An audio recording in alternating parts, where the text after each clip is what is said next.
નમસ્કાર.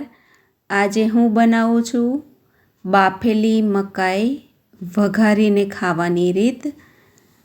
જે એકદમ પ્યોર દેશી મકાઈ ડોળા નાની નાની સાઇઝના હોય છે એ મેં લઈ લીધા છે અને એના સરસ ટુકડા કરી દીધા છે.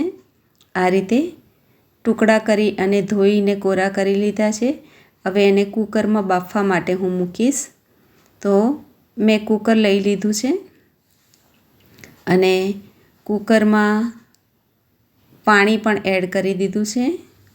એમાં થોડું મીઠું નાખ્યું છે અને 6 થી 7 સીટી મેં થવા દીધી છે અને સરસ મકાઈ ડોળા બફાઈ ગયા છે. હવે એ મકાઈ ડોળાને વઘારવા માટે મેં 2 ચમચી તેલ, 1 ચમચી જીરું, ચપટી હિંગ, ચપટી હળદર નાખી દીધું છે અને બફેલી મકાઈને એડ કરી લીધી છે. આવા સરસ નાના નાના ટુકડા કરી અને એડ કરવાના છે, જેનાથી મસાલો બધી જ મકાઈમાં સરસ ચોંટી જાય. આ મકાઈ ડોળા એકદમ ટેસ્ટી લાગતા હોય છે અને ઠંડીની સિઝનમાં ખાવાની ખૂબ જ મજા આવતી હોય છે.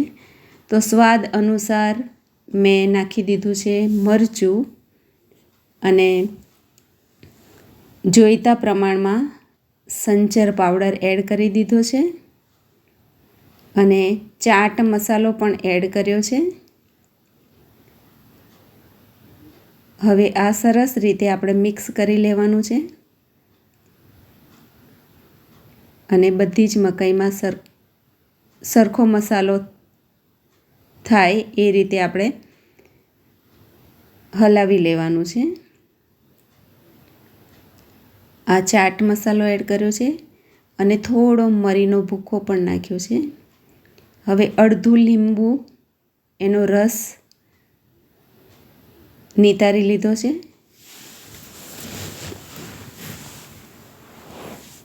એટલે લીંબુનો રસ બહુ જ ટેસ્ટી લાગતો હોય છે. ચાટ મસાલો, લીંબુનો રસ,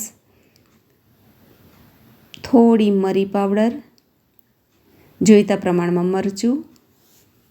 આ રીતે મિત્રો તમે પણ એકવાર બનાવજો અને ટેસ્ટ કરી અને મને કોમેન્ટ કરજો કે કેટલું સરસ લાગે છે. અને મિત્રો, મારી ચેનલ પર તમે નવા હોય તો મારી ચેનલને સબસ્ક્રાઈબ કરો. સબસ્ક્રાઈબ કરવું એકદમ ફ્રી છે. મારા વિડીયો જો થોડા પણ સારા લાગે તો વિડીયોને શેર કરો, કોમેન્ટ કરો, લાઈક કરો અને તમે પણ આ રીતે મકાઈ ડોળા બાફી અને વઘારીને ખાઓ. એટલા ટેસ્ટી લાગતા હોય છે ને. તો તમે પણ એન્જોય કરો. Thank you.